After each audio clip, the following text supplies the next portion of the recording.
Olá, eu sou o professor André João de Souza e vou falar um pouquinho sobre o Laboratório de Automação em Usinagem.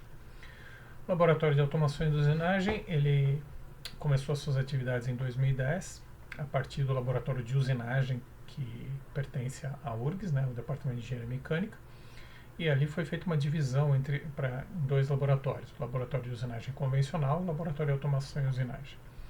O Laboratório de Automação e Usinagem, ele busca fazer a otimização do processo de usinagem a partir do monitoramento das variáveis envolvidas no processo, utilizando sistemas sensórios, processamento de sinais, dentre outras atividades que são desenvolvidas no laboratório. Uma outra atividade é o processamento e divisão de imagens através de visão computacional, que também consegue fazer a parte de setup das máquinas ferramentas, que esse é um projeto que eu vou apresentar com mais detalhes a seguir. Então, as áreas de atuação do Laboratório de Automação e Usinagem, o LAUS, ele está vinculado ao PROMEC também, faz parte do GPFI, Grupo de Projeto, Fabricação e Automação Industrial, e a área de processo de fabricação tem duas sub-áreas, na verdade, fabricação mecânica e automação e controle, que tem projetos que estão interligados ao laboratório de automação e usinagem. Então, dentro de fabricação mecânica, então, eu posso falar da usinagem limpa em materiais de difícil corte, análise experimental do fresamento frontal em aços inoxidáveis duplex e estudo e aperfeiçoamento das condições de usinagem em materiais para aplicações aeronáuticas. O primeiro, usinagem limpa em materiais de difícil corte, seriam materiais que têm baixa usinabilidade por algum motivo, ou associado ao acabamento, ou associado à falha na ferramenta, ou associado à formação do cavaco, ou ainda associado aos esforços que são gerados durante o processo. Então, essas quatro grandes variáveis de saída identificam o material para ver se ele tem uma baixa usinabilidade. Então, a usinagem limpa envolve justamente obtenção de maneiras ou técnicas alternativas de lubrifrigeração ou até usinagem a seco, um estudo da usinagem a seco, desses materiais que são considerados de baixa usinabilidade.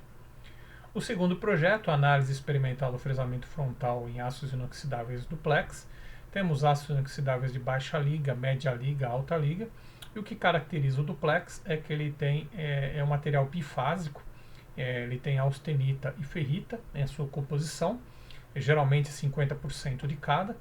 Então, uma parcela a parcela ferrítica faz com que o material seja relativamente dúctil e a parcela austenítica relativamente dura e frágil. Então, você tem essas duas fases interagindo durante a usinagem do material e isso dificulta a usinagem, pode gerar inclusive vibrações. Dependendo dos elementos de liga que constituem os aços inoxidáveis duplex, usados principalmente em situações onde você tem alto índice de corrosão, corrosão por PAIT principalmente, então você adiciona elementos de liga para reduzir essa corrosão e isso acaba dificultando a usinagem desses materiais. Ainda um terceiro projeto de pesquisa na área de fabricação mecânica é estudo e aperfeiçoamento das condições de usinagem em materiais para aplicações aeronáuticas.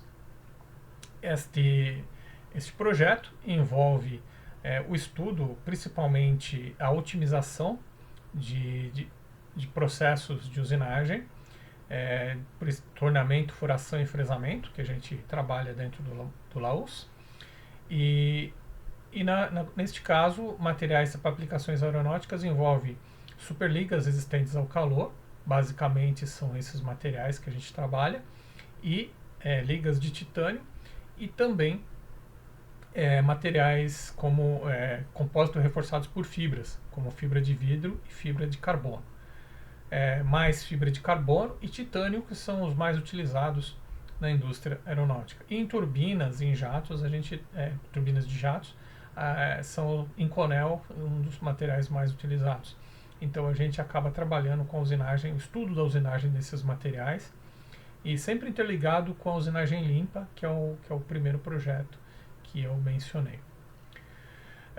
O professor Heraldo Amorim, ele tem um projeto de pesquisa que é a aplicação de sistemas de visão computacional no referenciamento de peças em centros de usinagem com comando numérico.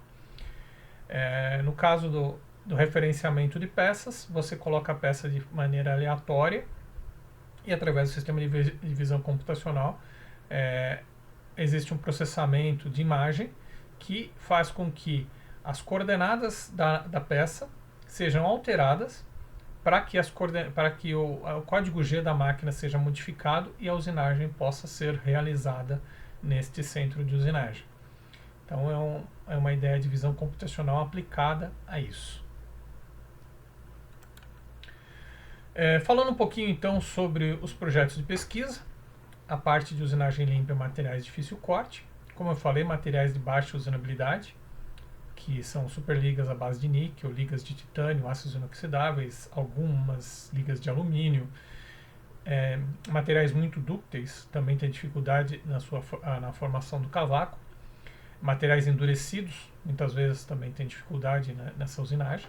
Então a gente investiga meios alternativos de lubrifrigeração na usinagem desses materiais, de modo a gente poder aliar essa necessidade do meio lubrifrigerante com a usinagem amigável. Então, sempre ambientalmente amigável, na verdade, né? Por isso que chama usinagem limpa. Então, muitos materiais desses que a gente está analisando precisa de um fluido de corte, precisa de um meio lubrifrigerante, fluido de corte porque ele é líquido, né? Porque ele é fluido, mas existem meios sólidos como grafite, por exemplo, ou meios gasosos como gás carbônico ou criogenia, que a gente não pode afirmar que ele é um lubrificante, mas ele é um meio refrigerante certamente. Então esses lubrifrigerantes sólidos, líquidos ou gasosos que a gente utiliza nessa usinagem ambientalmente amigável, sempre pensando na minimização ou eliminação do fluido de corte, principalmente os de base mineral. Os de base vegetal aos poucos estão sendo adicionados aos meios de produção e a gente também está buscando utilizar fluidos de base vegetal que são biodegradáveis. Então, o estudo também da usinabilidade desses materiais de difícil corte, utilizando esses métodos alternativos. Então, a gente busca sempre avaliar e correlacionar o estado da ferramenta de corte, em termos de desgastes e avarias de vida da ferramenta, da superfície usinada, em termos de textura e alguns aspectos de integridade, como tensões residuais. A gente busca também parceiros para que faça essa análise das tensões residuais, microdureza, e etc., para operações de corte distintas. Então, pode ser torneamento de faceamento longitudinal externo, no caso, processos de furação, processos de fresamento, utilizando diferentes condições, né, de lubrifrigeração.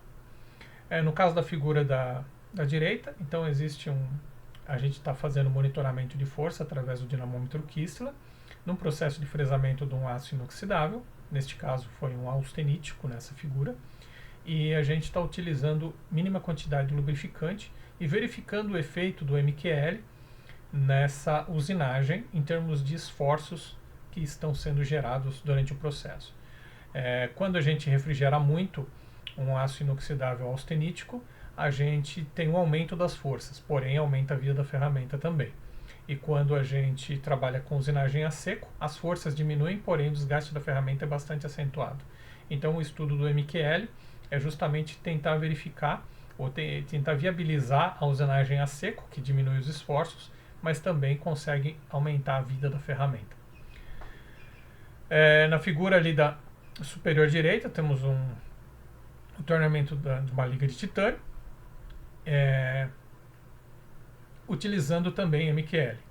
E mais abaixo, né, do lado direito, temos uma placa, na verdade uma peça de também aço inoxidável austenítico, sendo furada, também fazendo monitoramento da força. E no caso, a gente está utilizando um nanofluido à base de grafeno multicamadas, que é a mistura do grafeno adicionado ao fluido de corte. O análise experimental do fresamento frontal em aços inoxidáveis duplex, a gente está sempre trabalhando com aços inoxidáveis de baixa, média e alta liga. Um exemplo de um aço baixa liga é o 2101, que a figura inferior direita está indicando.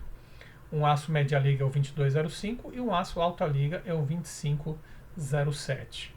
O 2507, o aço alta liga, é considerado também super duplex.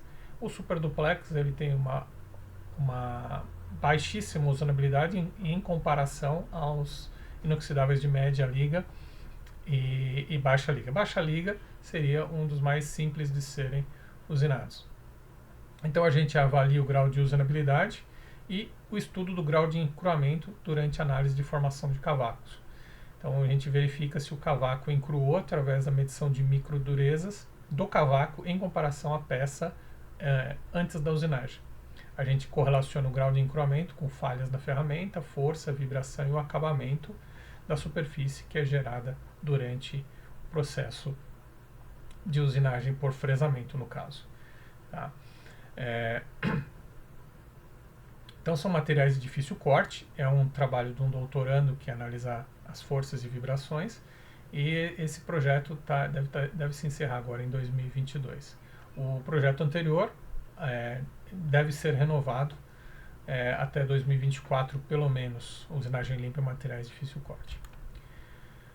Estudo e aperfeiçoamento das condições de usinagem de materiais para aplicações aeronáuticas é um projeto que foi renovado recentemente, que a gente trabalha com torneamento de superligas, como eu já mencionei, ligas de níquel, cobalto, titânio, furação de chapas híbridas. Chapa híbrida seria uma mistura metal-compósito. É o exemplo da figura superior esquerda, onde a gente tem uma chapa de alumínio por cima e uma chapa de fibra de vidro embaixo. E aí é feita a furação dessa chapa híbrida para avaliar justamente as rebarbas do furo gerados na furação do alumínio, no alumínio 2024, e a delaminação que ocorre na furação da fibra de vidro. Então são os problemas de delaminação na entrada e na saída da broca, estão sendo ilustrados na figura do lado direito, onde mostra bem o que acontece com as fibras quando ocorre a furação. Fresamento de superligas e compósitos também é uma dificuldade, principalmente material compósito, que por causa das delaminações que existem durante essa usinagem. E o torneamento de superligas está muito associado com o primeiro projeto de pesquisa, que é a usinagem limpa. A gente busca sempre avaliar a influência das variáveis de entrada nas características técnicas da superfície usinada. Então, a superfície lisa com baixa rugosidade ou analisa a dureza. Então, a gente está sempre buscando verificar a importância daquela superfície para a sua aplicação, e aí o estudo da usinagem é para minimizar os defeitos que ocorrem nessa superfície técnica. E a gente, além disso, examina o processo e o comportamento mecânico dos materiais durante esse processo.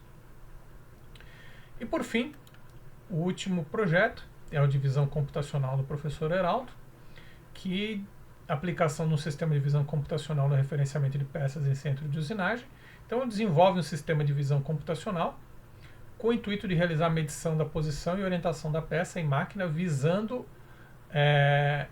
a correção do programa comando numérico desenvolvido para sua manufatura e não do posicionamento da peça. A peça é posicionada, o posicionamento da peça não é corrigido. É a partir do posicionamento da peça que se gera o programa comando numérico. A ilustração da esquerda mostra uma peça que houve um processamento de imagem para reconhecimento da posição da peça. O programa comando numérico, o código G gerado nessa condição, a alteração das coordenadas dessa peça e o novo programa para que possa ser realizada a usinagem nesta posição específica. E com isso espera-se a obtenção de uma maior produtividade em aplicações industriais através da significativa redução do tempo passivo, ou seja, tempo de setup ou tempos improdutivos referente à fixação e alinhamento da peça na máquina operatriz. Espero que esse vídeo tenha ajudado vocês em alguma coisa, a esclarecer um pouquinho mais sobre o laboratório de automação e usinagem. E aqui eu me despeço de vocês, desejando um ótimo ano para todos nós. Abraço!